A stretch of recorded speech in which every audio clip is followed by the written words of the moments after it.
Assalomu alaykum. O'zingizni tanishtirib, qanchadan buyon mahsulot iste'mol qilyapsiz va olgan rezultatingiz haqida o'zingiz gapirsangiz.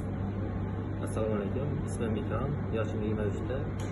Bu mahsulotni 2022-yil noyabr oyidan oldim va 23-noyabrda iste'mol qilishni boshladim. Menda oshqozon kasalligi, keyin ko'chkida tuz tosh bor edi va zelena kasalligi. Bir oyda dekabrning 26-sida ko'chkidan borib tekshirib ko'rdim, ya'ni o'ziga tushib tekshirib ko'rdim. Qarasam, ko'chkida tuz tosh qolmagan. Ichganimdan 5 kun o'tgandan keyin oshqozondan natija oldim. Va shu paytgacha hozirgacha ichib kelyapman. Ko'zimda zelenadan natija olyapman hozircha. Hozirda ko'zim -3 ga -3,5 edi, hozir -2,5 ga o'zgartirilgandim. Hozir yana tushmayapti.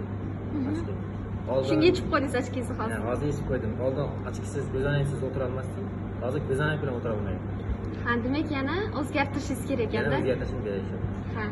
Qancha muddat, qanaqa dozada ichdingiz shunda? Boshida birinchi ichganda 10 kungacha bittadan ichdim. Keyin 2 ta oshirdim. Hozirda kuniga 6 tadan ichyapman. Ertalab 3 ta, bittadan 3 ta. Rahmat. Ko'zingizni yana bir tekshirtirib kelganingizdan keyin yana bir bog'lanamiz, xudo xohlasa. Yaxshi bo'ling, shifo bo'lsin.